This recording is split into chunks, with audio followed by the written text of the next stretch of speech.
I think they'd like you to sign in unless you already have. I did. Wonderful. I did. This is a great turnout. Got my hearing aids in, so. Oh, good. All the equipment is on and working. So tonight, this is. Oh, shucks. You might want to wait till after you hear us to do that. That's my friend talking. Okay, putting caregiving aside, has anyone here ever felt guilty about anything? Okay, we're in good company. Guilt is just the worst, isn't it? It's really a drag. It's like a dark cloud that follows us and we don't seem to be able to escape it. But what do you really know about guilt? We're going to take a look at what is it? Is it real? How is it able to consume us? Where does it come from? And what role does anger play? Can we avoid guilt? So, right off the bat, is it real? Yes, it's real. In fact, it's an important moral emotion that influences ethical behavior. It is essential to building our own conscience. It serves as a compass in guiding our behavior. So it's helpful because it makes us realize when we've messed up. But can it be false? Yes. False guilt is sneaky. It is dark. It is destructive. It lures our minds to dwell in the land of what ifs and the zip code of if only. It draws us to the city of woulda, coulda, shoulda. And if we're not careful, it leads us to the county of self-condemnation. Now, these are not places you want your mind to live.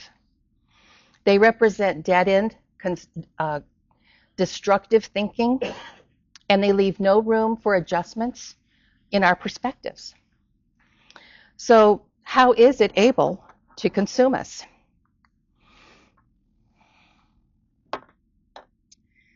Well, it's powerful. Did you know that guilt can make you assume responsibility that isn't yours? Think about that. Guilt can make you assume the responsibility that isn't even yours. For instance, I'm sure not tonight, but at some time you've experienced guilt. You took an action, you did something, you did a deed, and you acted at the time on the knowledge that you had at the time. Since then, you've learned a few things, and now you feel guilty.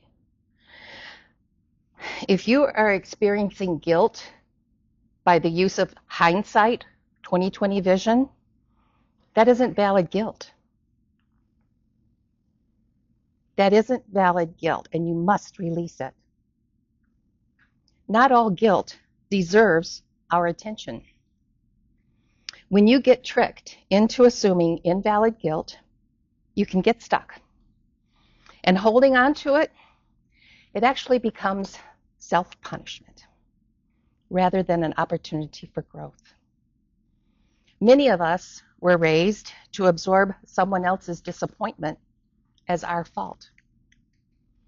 Maybe we were raised in an environment where guilt was a tool used to manipulate. We may have been trained to feel guilt in disproportionate levels as compared to the perceived harm. Think about that. That's pretty heavy.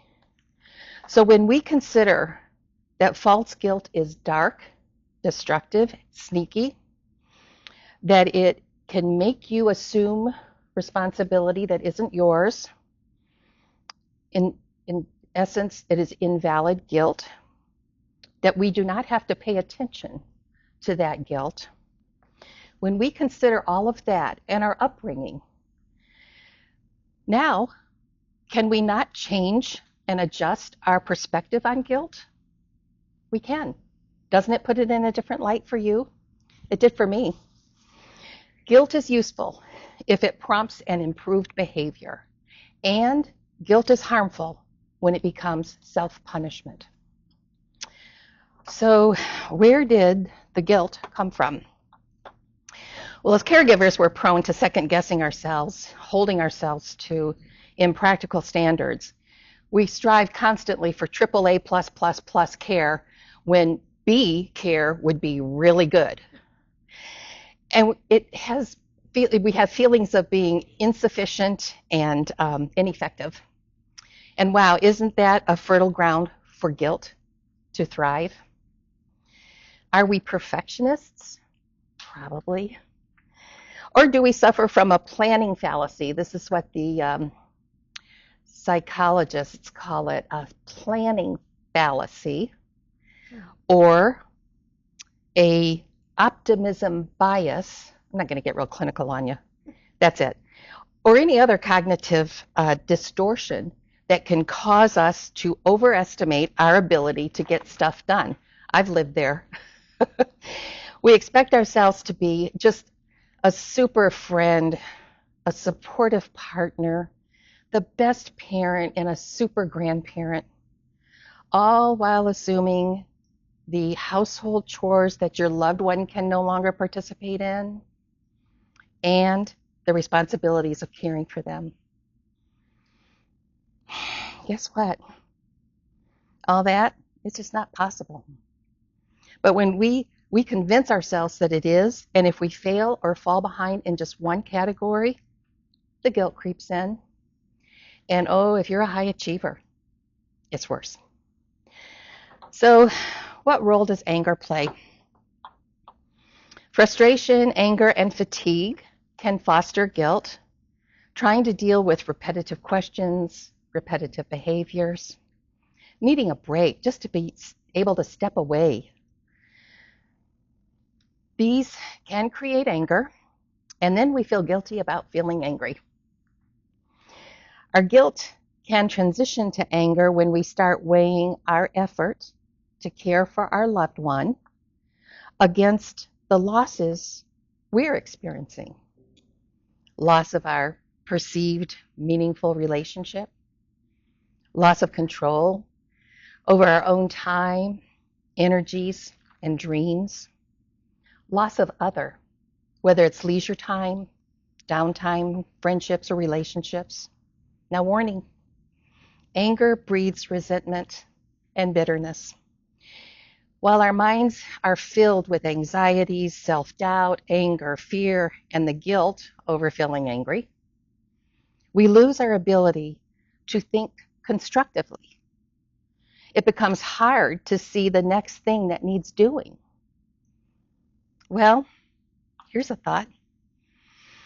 Don't you suppose your loved one is feeling some anger too? And possibly guilt.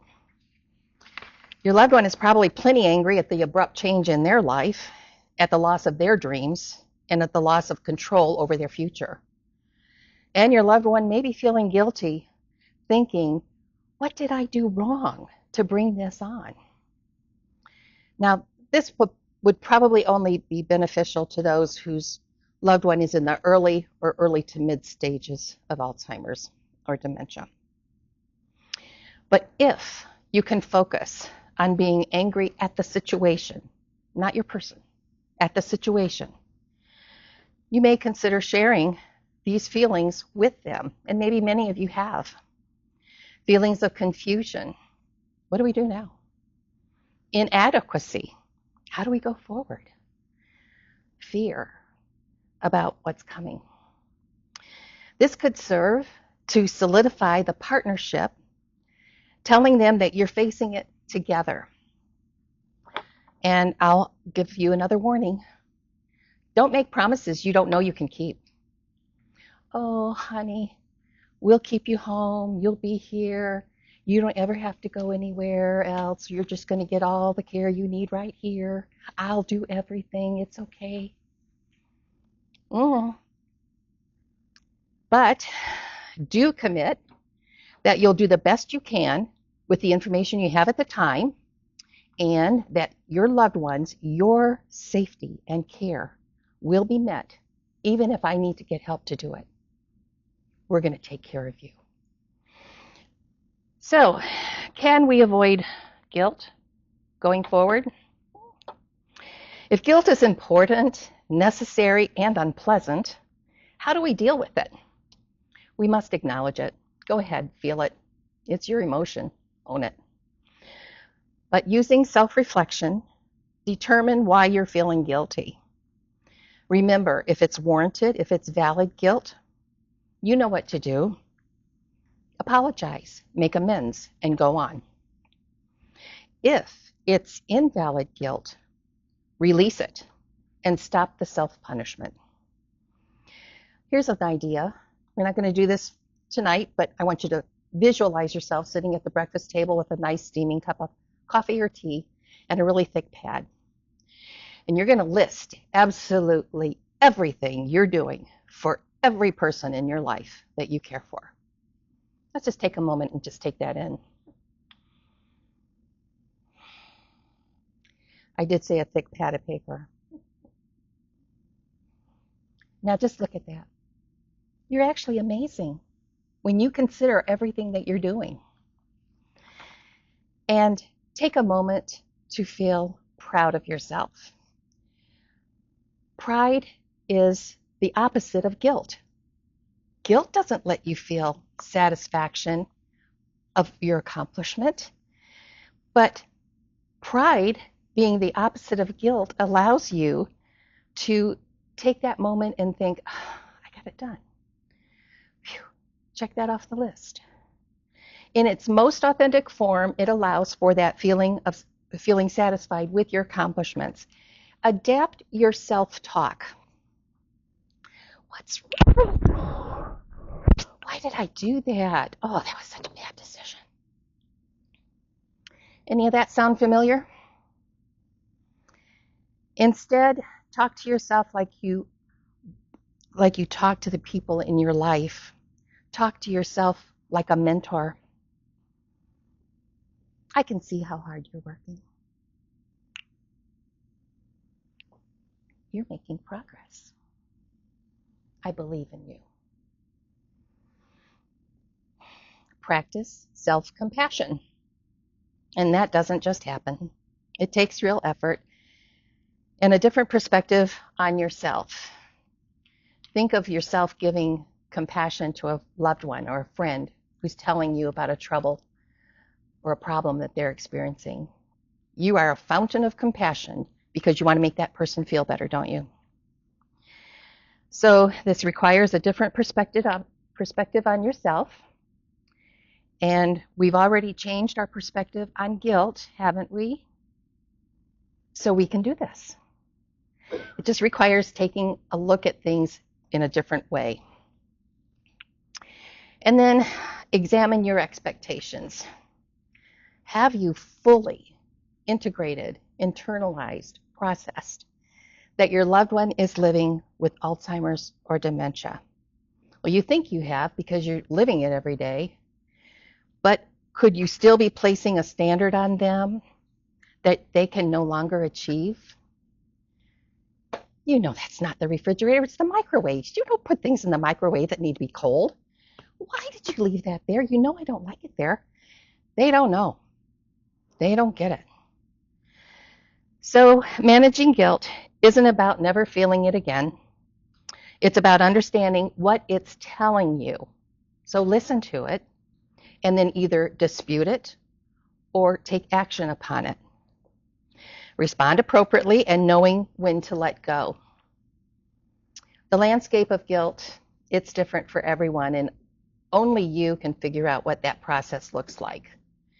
But you don't have to carry 50 pounds of invalid guilt around everywhere you go.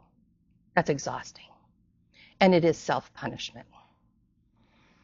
So remember, it's normal. It can be real or false. We can either use it or let it destroy us. Our peace of mind, our sense of well-being, our sense of worth, our relationships. This is a really important thing to think about. And it's too important to avoid thinking about and taking the steps that will help you manage your feelings of guilt. And I hope that this was helpful as you pursue why you're feeling guilt, but more importantly, what you can do about it. Okay. What Chris doesn't know is she doesn't know what we're doing. So this is a surprise to everybody. So we're going to change now and go from guilt to talk about transitions. Mm-hmm. If all goes well. All the way down. I think it's a long way to the computer. I may not have enough. Are you sure?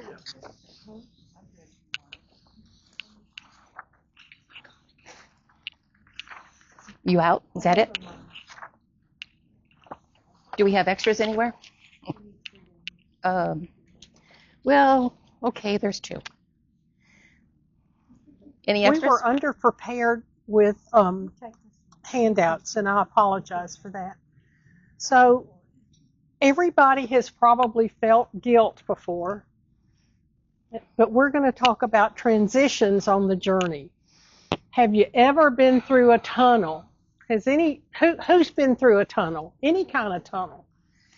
You know that there's a beginning, a middle, and an end. And when you go to the beginning of the tunnel, you don't always know what's inside, or maybe what's on the other side, or how long it's going to take to get through that tunnel.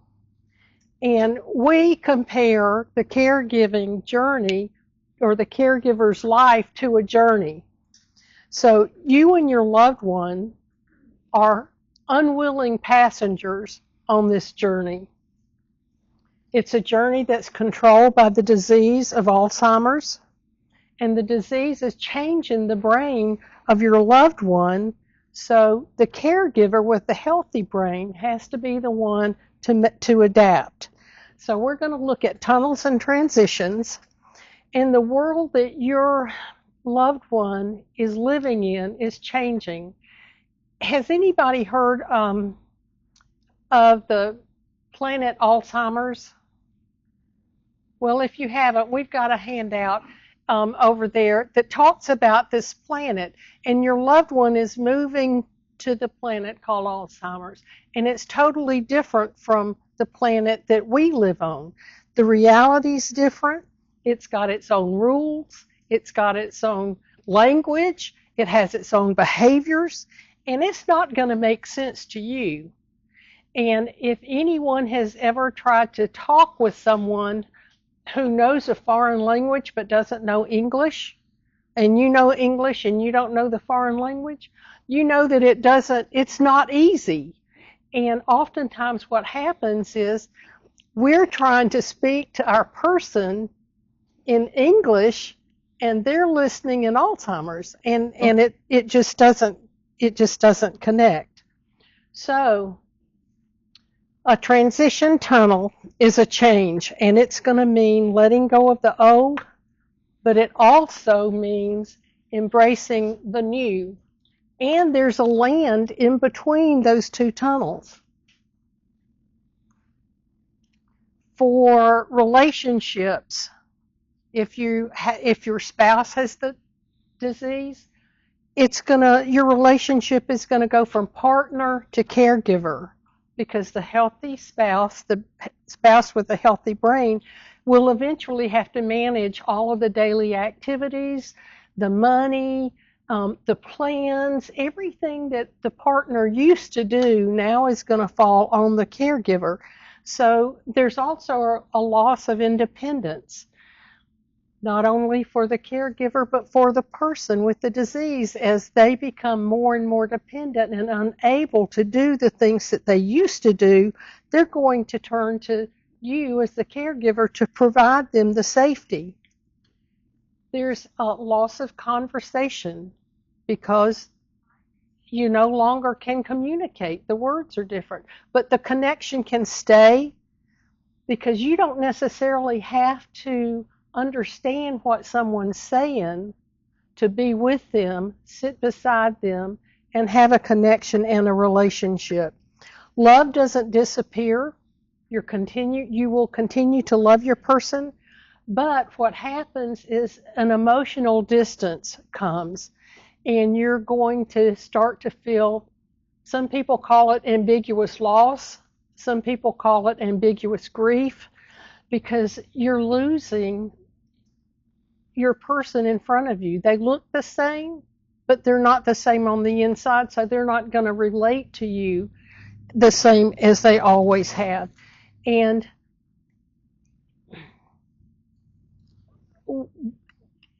the loss with Alzheimer's and dementia is progressive, and it's constant. So you will grieve each individual loss. All of a sudden, what they could do last month, they can't do this month, and that's another loss, and that's another grief. Now, for an adult child caring for a parent, it may be the very first time in your relationship that you have to be the decision maker. The parent who has always been there, he's the one or she's the one that everybody goes to with issues and problems and asking advice, that person's not able to do that anymore. That rock that used to help everybody is now the person who needs the help. And it's extremely difficult for children, adult children, to all of a sudden have to manage the life of a parent. But it's also difficult for the parent who have always made these decisions. They're looking at that child, they helped them learn to use a spoon, and now all of a sudden, that's the one that has to help them. So it's difficult for the parents as well. So these tunnels are going to hold a lot of unwanted emotion. Some of them, Debra talked about grief. We're losing the person. They're still there, but we're losing them. We're grieving the little losses. Anger, why did this happen, and why did it happen now? As Debra said, you may feel anger toward your loved one, and it's really not toward your loved one, it's toward the situation.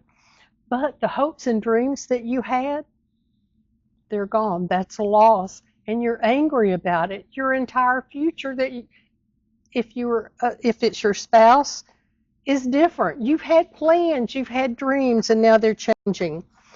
Guilt, you may be asking, am I doing enough? Am I doing it right? You may have resentment over, I want to go to lunch with my friends. I want to go shopping, and I can't because we've got a doctor's appointment, or I've got to go to the drugstore. And so then that anger and resentment comes up. And again, it's not at your person, but that's the person in front of you. And I don't know if anybody else has ever been on the receiving end of something that you weren't necessarily responsible for. I know I have unloaded on someone who didn't do anything. They just happened to be the one in front of me. And frustration, again, why can't they do today what they did last month? And the reality is they just can't. But it causes, in the middle of the tunnel, frustration. So each transition is leaving something familiar, going into something that you don't have any idea what it's going to be like. So you've got some choices. You can fight it. I don't want this transition to happen. So when you fight it, then you try to make that person maintain the same skill today that they had yesterday and last month. And that it doesn't work, and it can be harmful to the relationship because you're putting unrealistic expectations on them. You can deny it, surely I missed it. I must have missed it. This isn't happening. Or you hope that you're wrong, you hope that tomorrow's going to be better, and you hope that things can stay the same like they are right now, because I can handle like they are right now. I don't know if I can handle another change, another step down. But when you deny the change, you waste time. And you can deny it and stay in that space of time for a long time as you try to fight it. And when you do, then you lose valuable time. You waste your energy really delaying the inevitable, because change is going to happen. And then without meaning to, you may harm the relationship. And you're going to burn out trying to manage everything today exactly like you did before, but the skill level isn't the same, so you actually have more. And this is a time of self-doubt, where all these questions come, and am I doing enough? What should I be doing? Am I making bad decisions?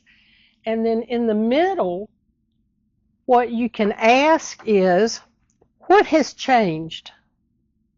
Take a minute, like you were saying, to evaluate what's changed. Has the person changed? Probably. Has the situation changed? Probably. What has ended? And write it down. What has ended for the person? Maybe they can no longer totally dress themselves or manipulate a fork or a spoon. So something has changed for the person as well as for you. And what's changed in your lives? Maybe it means giving up meetings that you used to go to. Maybe it means that you have to change your caregiving situation. And how do you feel about it? Write down those things. Are you angry? Are you frustrated? Do you feel guilty? And if it's guilt, evaluate those. Am I okay to feel this? Am I? And it is okay to feel it for a minute, but you have other things that you need to be doing and move on, so that you don't waste time in that. And then, what can I do now? Because the situation's changed, so how can you modify your thinking or your actions to make it through? So when you are in the middle of the change, maintain structure. That's good for anyone living with Alzheimer's and dementia. And that brings order to your life. You know what to expect. Plan out little things. Even if you have to plan your day, on 30-minute increments or hour increments, give yourself some little goals that you can achieve, because that makes you feel like you've got some control and some success. And don't give up more than you have to. I think that you mentioned it. You don't have to do everything. There's some things that only a spouse can do for the other spouse. There's some things that only an adult child can do for a parent. But there's lots of things that other people can do. And when you hold on thinking that you're the only one that can do these things, that's not good for you, and it's not good for your person. And identify the feeling. We talked about that. Is it sadness? Probably. Is it guilt? Probably. Is it frustration? Probably. Write it down and then evaluate those feelings to determine, is this okay? How can I get over this? Feeling distress isn't necessarily bad. It means that something's wrong. So how can you fix it? And then make a list of what you can do. Maybe it means calling somebody and saying, can you bring lunch? Could you fix dinner for me? Can you come sit for a while I don't know, take a nap? Have lunch with a friend. And then what's worked in the past for you? It may not be necessarily for that situation, but we all have our little things, our little go-to things that work for us. So write down what has worked for you. And then as you come to the end of the tunnel, you're going to have a time of reprieve, because you've reached a new plateau. And wouldn't it be great if there was this great big sign that says the tunnel is ending? But there's not. But just like when we exit a tunnel, we see a little light. You may have a feeling, I think maybe I can do so-and-so. You may have a new idea. Oh, you know what? Jerry asked if there was anything he could do. I'm going to ask him to bring a burger and eat with whoever. And look for new possibilities and make a new plan. And remember that during that time of plateau, rest and enjoy it. You come up with a new routine. Everything is great for a moment.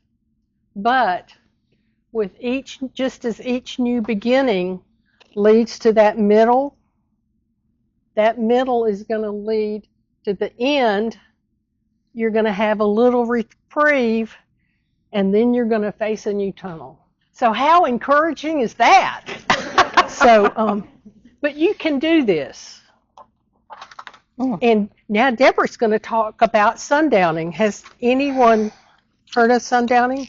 Has anyone? Oh, all right. Well, y'all could talk about sundowning. Do we have time? Okay.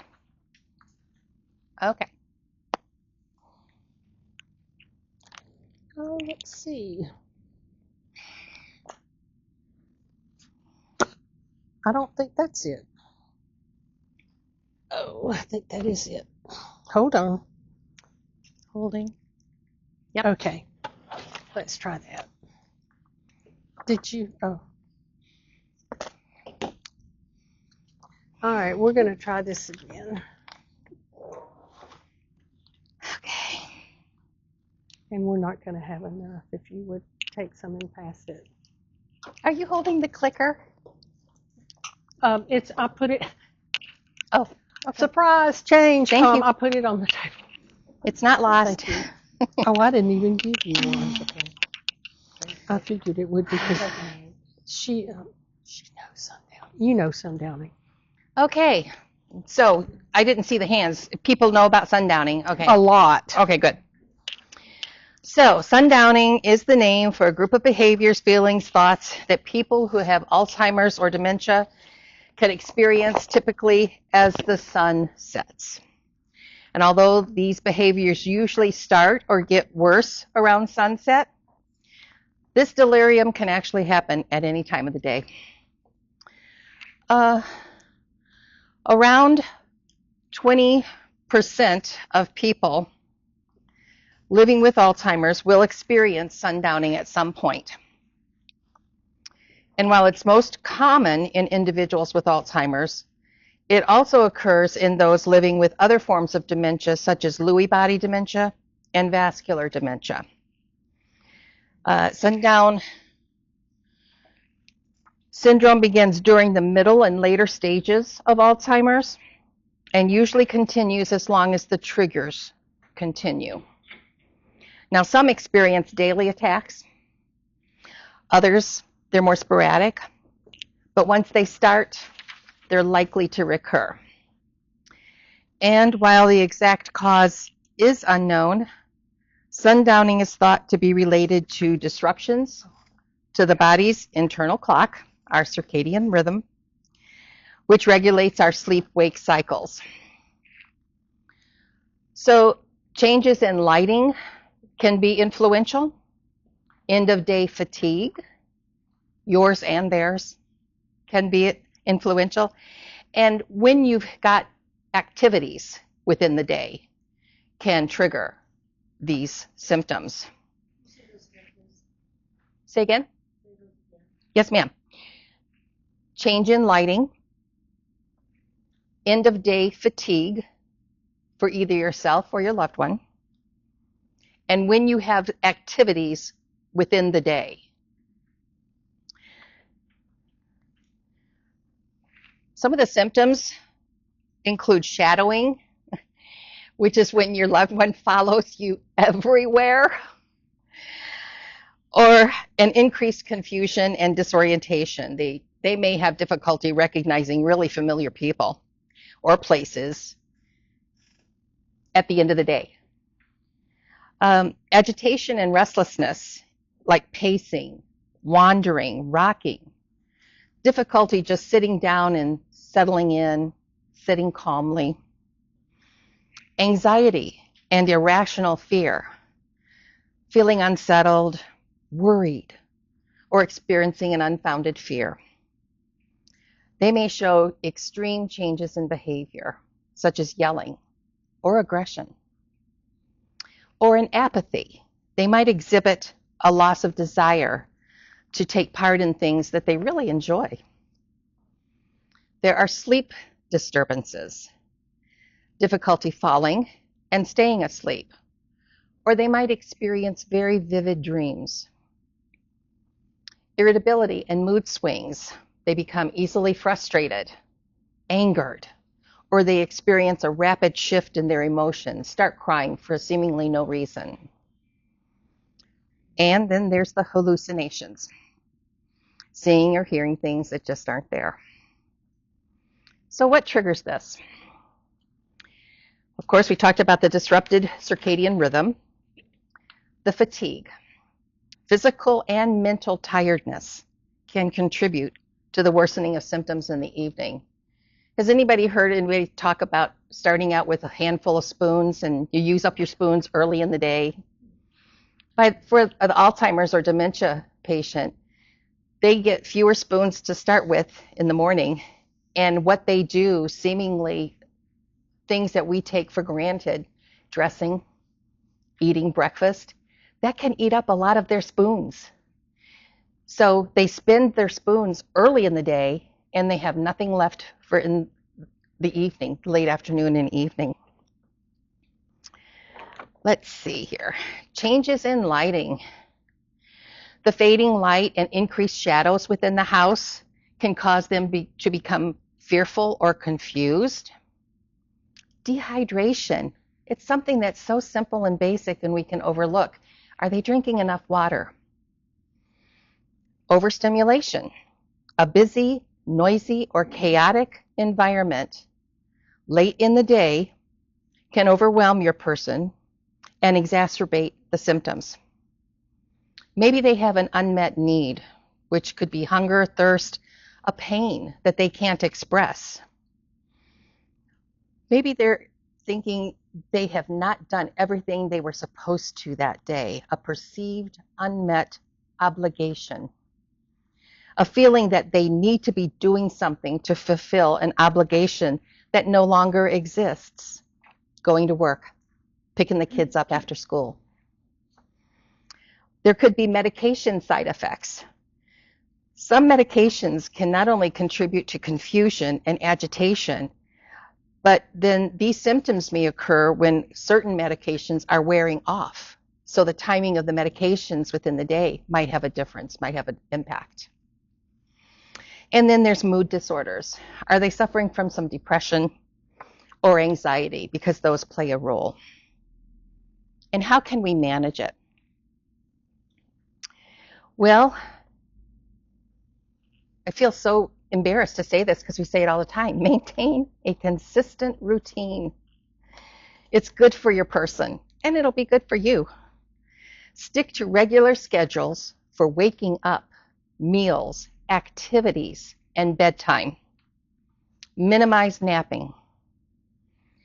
Engage in simple but not challenging activity to redirect and refocus their attention. Help them wind down starting in the afternoon. Avoid boisterous arrivals as family members come home from work or school. Eat your larger meal in the middle of the day and make your evening meal a snack size. Change your TV to a dementia-friendly broadcast or turn it off altogether. It stimulates them. Otherwise, use this time instead to read to them. Listen to music, sort of like spa music, if that means anything to you, non-lyrical, nothing too perky. Elevator music. Well, elevator music can be perky. Oh, okay. So I didn't want to say that. Oh. Nothing too perky. We ride different elevators. Yeah. Sorry. Avoid enthusiastic conversations towards the end of day. Like if you've got to have a discussion with someone else in your family, don't do it in the presence of your loved one. and keep your voices down. They may not understand what you're saying. They have radar for the tension that is in the household. They get it. They absorb it. Create a calming environment by reducing noise and stimulation. Remove clutter from the floors and the tabletops. That can be confusing to them. You could, instead of watching TV, sit and review a photo album or look at picture books together. Schedule activities in the early part of the day. This could be a car ride, assuming you don't have a doctor's appointment to get to, or if they're able, taking them for a short walk, and it may just be a couple of laps up and down the driveway if they're at home. Ensure adequate lighting, keeping your rooms well lit to minimize shadows. And as it gets dark on the outside, as winter is approaching, put outside lights on, brighten it up. Keep their bedroom dark to trigger and enhance their sleep, but remember to be safe with night lights. Expose them to the sunlight early in the day, maybe spending time sitting next to a window. You could put a bird feeder out there, let the birds entertain them. Encourage daytime activities that are non-stressful, such as playing catch with a balloon or a large soft ball. Give them chores. They still want purpose, such as folding laundry, sorting nuts and bolts, or the Heinz 57, I call it. Dump a big pile of paper clips, binder clips, rubber bands, coins, buttons, everything, 5 or 6 different things, and have them sort them. And tell them how much you appreciate it and how helpful that is for you. And then dump them in a big coffee can and have it ready for the next time. Limit their caffeine and alcohol intake. You might try essential oil aromatherapy. Lavender, I hear, is very good. Offer reassurance, approaching them calmly and gently, reminding them that they are safe and all that we needed to get done today has been done. Adopt a mantra while using touch therapy. Gently stroke their arm or hold their hand. You might repeat, "We're here together. We're here together. I'm with you. It's going to be all right. We're safe." There may be situations where you need to get the doctor involved because these things aren't helping. This is a non-medication route. And a lot of people have good successes with these, and it may require a combination of these things. But you may consider asking your doctor for the proper amount for like a daily dose of acetaminophen. Because if they have a pain that they can't describe to you, that would help. Just, a low dosage, something that's not going to harm them otherwise. You may even ask about a mild stool softener, because let's face it, getting backed up is pain and is not comfortable. So something that keeps them regular. UTIs. My mom was susceptible to UTIs, and we got the doctor to agree to give us a very low-grade antibiotic that she could take periodically or as needed. We just had that prescription on file so that I could go and get it when we needed it. They can't tell you what's wrong with them, so we're trying to eliminate things that could be wrong. So keeping in mind that your loved one may not be able to communicate or even understand what is contributing to their agitation, they're no longer able to express it. And sundowning is very frustrating. It's a very frustrating aspect of this disease, and it does require detective work and calls for some common sense. But that can be hard to find when you're frustrated, tired, and caregiver weary. For extreme sundowning behaviors, get your doctor's help with medications. A geriatrician, a doctor serving people over 65, would be a great resource. And even that process may involve some trial and error, finding not only the right drug, but the right dosage that will help to avoid those triggers. So for your perusal, we have some more handouts. Boy, y'all should have brought bags or something, satchels to take all this home, eh? Yes, there's that, and I'll get this one going. Let's try this one from here. From here. I'm going to do this. Let's see if we have some extras at the end. Oh, is it the same thing, Deborah? Is it the same thing or two different things? There's two different things. Okay. A single sheet and a multiple page thing. I think I did 20. I didn't expect this many people, apparently. Are you done? Yes. Did you have any questions? Who's got questions?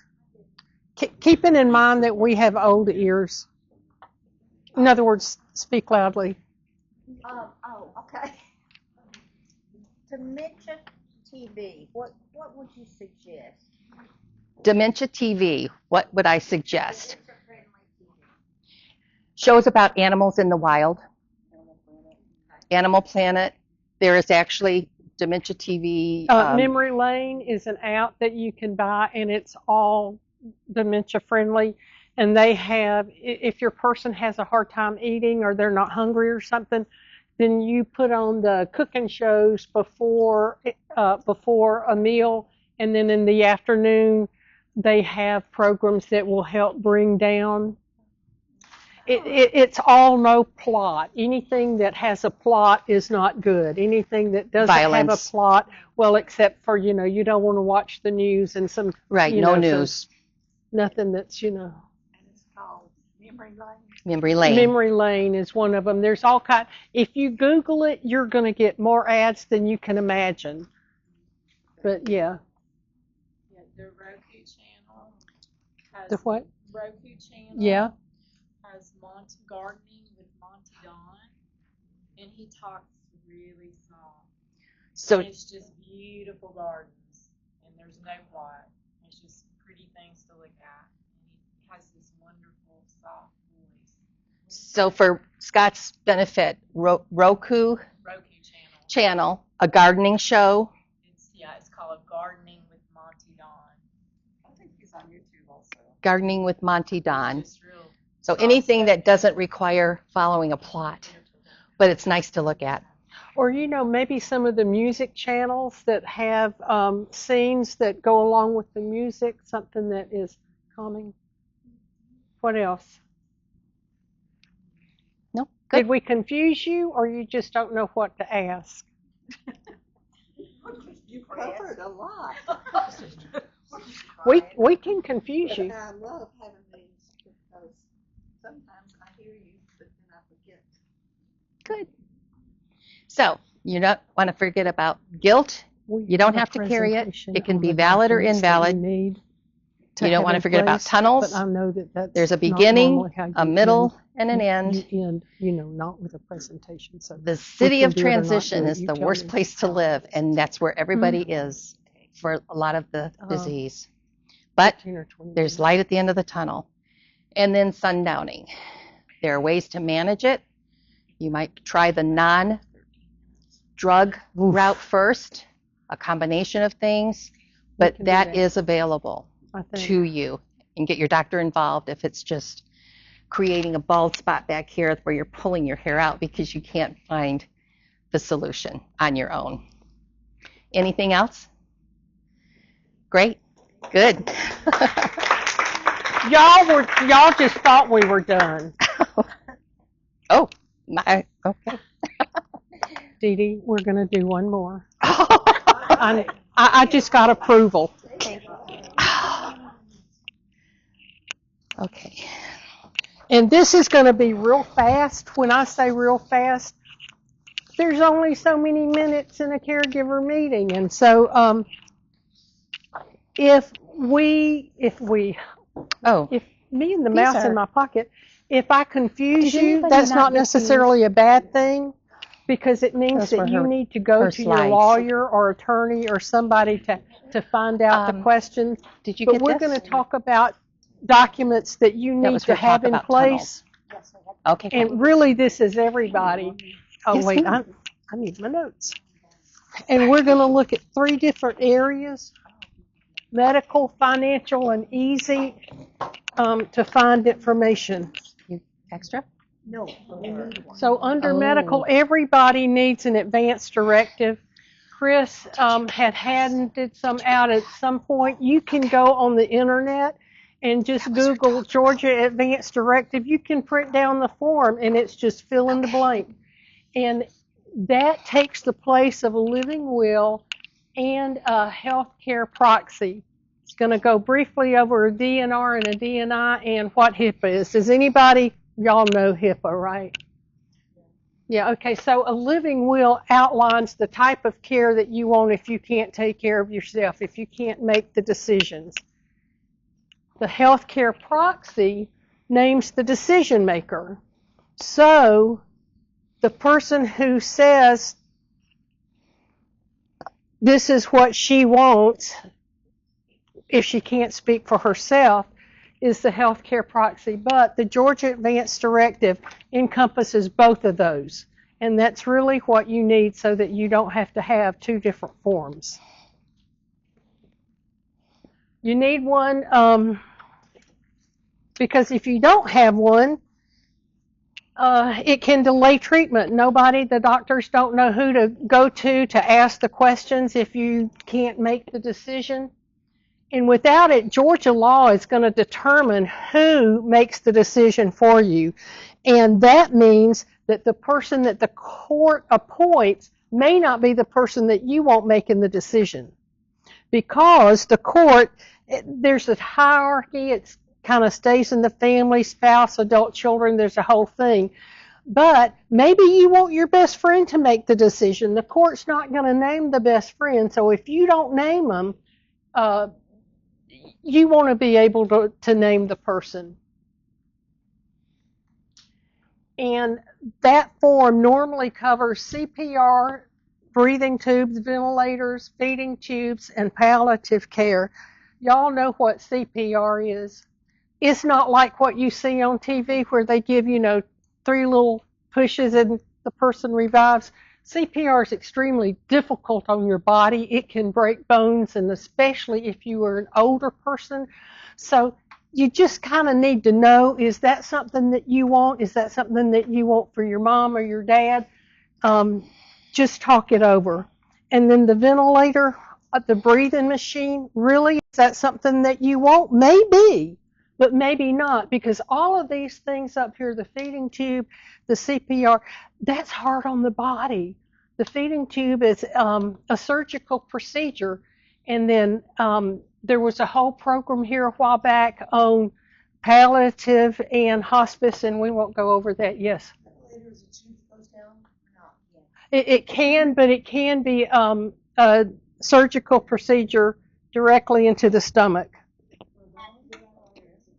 I'm sorry? For the ventilator, not feeding tube, the ventilator. Oh, the ventilator, yeah, goes. The tube that goes down. Yes, but it goes through your mouth, I believe. So these 2 things are generally not covered in an advance directive. This comes directly from the doctor. A DNR, do not resuscitate, and do not intubate. And let's see. These are documents that the physician has to fill out, and normally, if you're not critical, maybe a healthy person doesn't normally get a DNR or a DNI because you want that so that you can recover and move on. If you've got cancer, maybe you're stage 4 cancer or whatever, you're really frail, you may not want that. But Georgia paramedics are required by law to perform life-saving measures. So if a paramedic comes to your house, the scene of an accident or whatever, they don't have a choice. You can have that Georgia directive in your hand that says you don't want CPR or anything.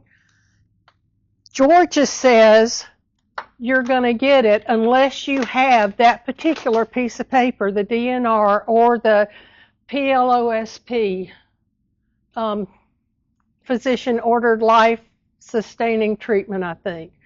But again, that's something that you would get toward the end of life. DNI to intubate, it will allow for CPR, but not the breathing tube. Who do you want to make decisions? Make sure you name at least one person, and you really need to name multiples, because if you don't and you've got a large family, everybody's going to want to be in charge. So think about the personalities and think about who you want to literally put your life in their hands. Make sure you ask them beforehand, because they need to know that they may get a call, and you don't want just one person, because if Debra's mine and they can't get to her, we travel together. If something happens while we're together, who's next in line? So you need, I would say, at least 3 or 4. HIPAA release, we all know what that does. It lets the doctors talk to families and things like that. And all of this is in the notes. So when everybody needs a last will and testament, and you may need a trust. They really do 2 different things. A durable power of attorney, and this is how you transfer assets and get bills paid if something happens to you. So last will and testament transfers ownership through probate. It's real simple, but it takes a long time because it's got to go to court. A trust doesn't require probate. It goes directly to whoever you name. And then none of those, y'all have heard about the Medicaid look back. If you want to be eligible for Medicaid, they're going to see if you've got particular assets, and they're going to look back, I think it's 5 years. And if you transfer assets to someone within that 5 years, you're not going to get Medicaid. You won't be eligible for Medicaid. Am I going too fast? Am I confusing y'all? Probably. Last will and testament becomes operational upon death. Nothing happens until you die. And it designates who gets your stuff, but it also, you can take care of a disabled family member, your pets, and maybe you don't want your money to go to your family. Maybe you want it to go to the Pet Foundation or whatever. You can do that through a will. If you don't have one, the state of Georgia will decide who gets your money and your assets. And again, it may not be who you want to get your assets. Yes, ma'am. And your power of attorney dies when you do. As a matter of fact, yes, it does. Thank you for that transition. So the power of attorney names who you want to take care of your bills. So if I can't pay my bills for whatever reason, well, not for whatever reason, if I'm incapacitated, thank you, and Debra's listed, then she's going to be the one that takes care of my bills, whatever. But I have to be competent to initiate it. So she can't take me to the lawyer's office after, if someone has a dementia or Alzheimer's diagnosis, you need to do that at the very beginning, because there's a point in time in which that person cannot make decisions. And a durable power of attorney does not cover anything medical, because you're going to do that with your Georgia Advance Directive. You can leave special instructions to where you can say, I want 2 doctors to verify that I'm not capable, so you don't necessarily have to just trust the person, and then that's going to terminate at death, and the executor of your will or your trust is going to take over from there. So beneficiary designations supersedes wills and trusts. So if you have a savings account, a checking account, a 401k, any of those, you can name a beneficiary for that particular asset, and it never goes to probate. It goes directly to that person, and it also doesn't count in your estate, for like taxes if you're a millionaire or half a millionaire or whatever, and you designate with beneficiary designation, that asset doesn't go toward your estate tax. 401 life insurance bank accounts. Okay, so where are we going to keep our documents? What do you need to keep off-site and what do you need to keep handy? If it's rarely used, put it in the bank. Put your birth certificate, marriage license, all those things that you don't necessarily know that you're going to need right away. What you don't want is for your will, your health care directive, any of those things to be in your safe deposit box, because what's not open on the weekend? The safe deposit box is holidays. So you don't want to put yourself or your decision maker in a situation where they can't get to the documents that they need. Whether you buy a safe for your house or whatever, keep this where you can get to it. And tell your person where it's at. And tell your person where it's at. There might be a slide on that. But, The rarely needed and difficult to replace. I'm sorry, say again. The difficult to replace? Yes. Is there any reason why that could not be in the safe at home? Oh, no. Okay. It's just that these you don't want. Right, the other way. Yeah. Right. But yeah, you can keep everything at home. Okay. It's just, back in the old days when everybody knew the bank manager and there was an issue, you called it up and said, Mr. Smith, we need to get in, and it's Saturday morning. He says, I'll meet you at the bank. That doesn't happen anymore. So make sure that your final arrangements are somewhere that somebody knows. And if you haven't thought about it, unless the Lord tarries, we're all going to need final arrangements. So think about it, and let somebody know. And then make a list. If something happened to you, who knows where your assets are? Who knows what bills you have and when they're due? Make a list of this, including important people. Who do you want notified? I have a lady that I've played tennis with forever, way back in the day. We get together maybe 3 times a year, but if I died, I would want somebody to tell her I had died. So, there may be... I will. So all I'm saying is there may be people in your life outside of your immediate circle that would care. So make a list and make sure they're notified. And then make a list of all of your assets. Make a digital. What about passwords? How does somebody get to your email? What about all of your annual and monthly subscriptions? Somebody needs to know what it is. Auto-pays. Auto-pay, yeah, anything that's automatically, somebody's going to need to stop that. Yay, she was. And tell somebody where your important information is. It Thank doesn't you. do any good to have it if nobody can find it when they need it. That's true. We're done. Thank you, Chris. Oh my goodness. Fast. I feel like I ran a marathon. I know, right? I'm just trying to get it onto the recording. So last month we had a discussion on the Georgia Advanced Directive, or the 5 wishes.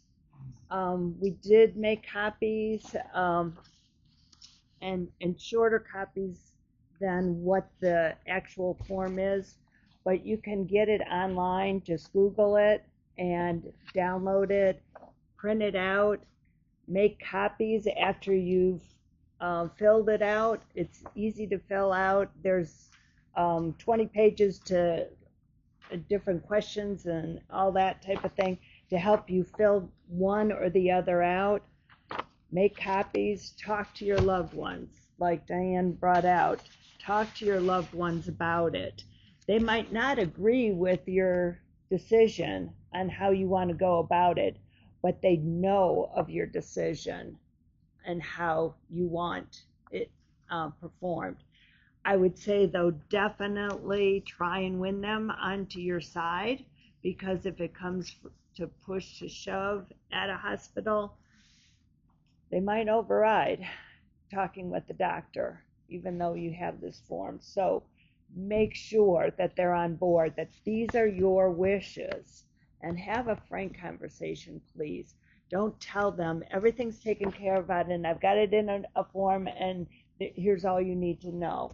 If you're putting your life into their hands, talk to them about it. Seriously, this is scary stuff, very emotional stuff. When it comes right down to it, it's hard making these decisions. It's hard being in these situations. It's easy now that we can talk about it, but it's hard when you're in these situations. And don't ignore the facts. We've had some recently in different situations, get into different situations. And guilt is a huge, huge thing. Things have happened overnight, instantly, that they've lost their loved one because they were away and they put it in the hands of somebody else, or because they made a decision that they knew was right for them right at that moment, and everybody was actually saying yes, it's right, and then it turned out different, and they're dealing with guilt. It's an awful thing that you have to go through and deal with. So we have a few more of these that we've made, but only a few of them if you would like one of these. But we do recommend looking through it at least and seeing if you need something, or jot down what you can ask on Google to do this. And then also, Chris found some more information on legal resources in Georgia. These are legal resources, though, that if you are financially strapped, really, really strapped, and you have no recourse, what to do, whether you're the caregiver, care receiver, whatever the case may be, a daughter, son of what's going on. These are some legal programs, some legal aids, some legal things. So grab it if you're in that financial bind. We will make more copies of this, but as you can see, it's like 5 pages long, back and forth. It's a lot to take in, a lot of knowledge, a lot of things. If you're not in that situation, don't grab one right yet, because you're going to put it someplace, and then when you do need it, we'll have it, but you don't need it right away. There's just so much information on every stage of every outlook of what you're going through, that grab the information, please, that you are dealing with right now, or looks like it's close in the future, because then, like we've heard, it changes overnight, it changes every month. So literally, you're going to have yourself a library of information, and you don't have time. If you're the caregiver, you just literally don't have time for a lot of this stuff. So that's why the support meetings, that's why we're here. And this time is your time. So Robin was our speaker last month, and we were wondering if there were any other questions that you had from Robin, or anything else that has happened in between last month and this month that you want to ask. This is your time to ask questions and maybe get other people's responses to help. Yes. They talked about last time, I carried it with me, Social Security does not recognize the state-issued power of attorney. I couldn't figure out how to do it on my webpage, so I need to get that information. Okay. I need to change that for the beneficiary. because there's nothing I can do unless I designate Okay. a family member. So she was asking about Social Security and how to change or add to the designation. So we're going to get her some information on that. If you guys have any help in what you've had to do too for that, if anybody knows of anything, maybe get with her afterwards, or if you've got some secret sauce right now. We'll figure it out together. Yes. If you don't remember, this was handed out in the packet last month saying that the Social Security Administration does not recognize a state-issued power of attorney. It's a separate thing, whether it's durable health care or anything else, for any benefit-related action or a beneficiary or whatever. And so, but the federal program has two pathways to do that, and that's what you're talking about. One is the representative pay designation on here, and the other one is advanced designation. And so we have to be able to work through that online, right? Mhm. It's online. Yes. So Yes. that's what we're talking about. So sometimes you think you've got a durable power, power of attorney, you're good to go, and you're not for federal, for Social Security, and that type of thing. So if in fact, most of you, I think if you were here last month, and some of you in Dee Dee's small group got this packet of information, but if you need a packet of information that has the advance directive in it, the 5 wishes, and this other information, we've got information here on elder law attorneys and that type of thing. So pick one of these up. What we did in our small group was we forced the issue. It's very, very important that you have this done. You never know when it's going to happen. So you can say you're young enough, you don't have to worry about it. It's my parents that I have to worry about. You can say that all the time. We know that through statistics that 70% of the caregivers give out before the care receiver. That's a fact. Yeah, and that, just and in you need itself. to be aware of that. Yes, yes.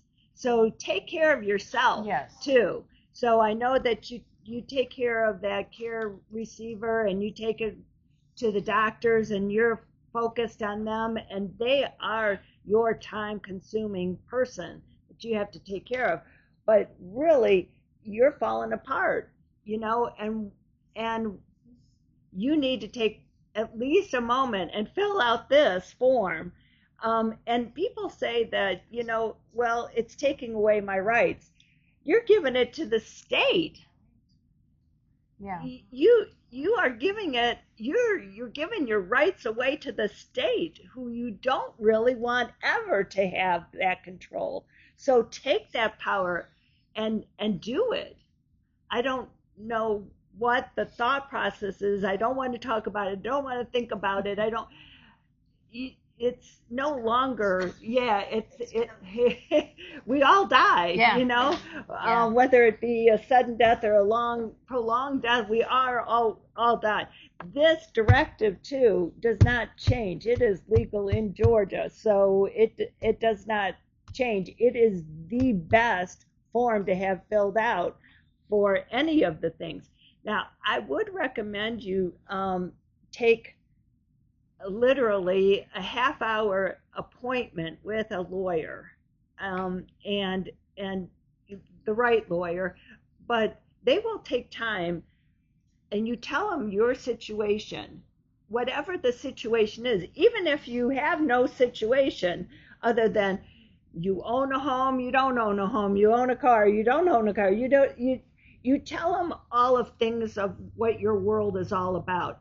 They will tell you what forms you need, what forms to fill out. Don't waste your time with this. Oh, I had a power of attorney for this. Well, is it null and void now? Is it 5 years or older? Or is it this? Is it that? So they will tell you so that you have the right stuff. So in case it ever happens, then you can go do your checklist. Well, now I can lock it up in here, and now I can make sure everybody's got a copy, and now I can talk to everybody. But literally, they take the time. Some lawyers will do it for free. and then some they'll charge you a nominal fee because it's your first time there and they don't know what's going on with you, you know.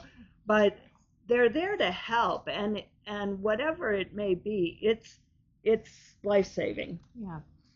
Well, also, what we will do, also, and if pick up one of these, if in fact you don't have any resources for for an attorney at all, because one of the things on here is we do have the law They're school free. clinics Yes. that are free, that you can go get one who's studying to be an attorney under the care of an attorney, and so that's a good choice if you just are strapped for funds. So pick up one of those if you need that.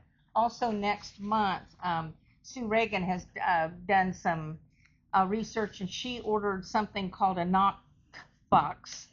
Right, and right, NOKBOX, and she'll bring us a little blurb on that next month.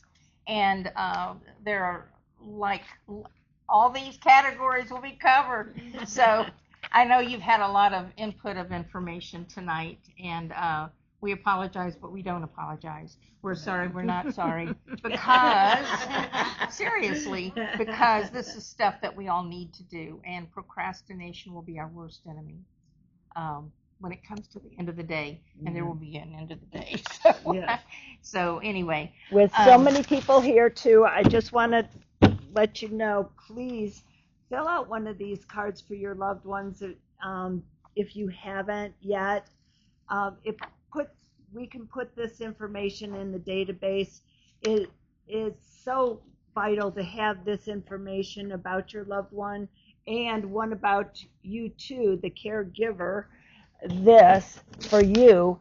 But we like to visit or send cards or take a happiness bag or a birthday bag, like one of those that I create and make. We like this information, though, not to sell it, but to help in your situation. We're here to help. We're not here for anything else other than that. So, and your situations change from, we say, moment to moment a lot of times, and we are here for that. So if we have your name, where you live, who you're taking care of, all of that information, we can just look it up and help in whatever way. We can email you or text you information of whatever you need. We've got this stuff at our fingertips, all of this that you might not have. So right. Please fill this out. And we have two announcements for upcoming next month. Our speaker will be Gail Wilkins. Some of you may know Gail from the community, but she spent over 50 years working in the field of special education, particularly having to do with autistic children and severe disabilities. She's also facilitated a grief share support group for adults for over 7 years. And for the past 10 years, she's served with Bartow County Advocates for Children.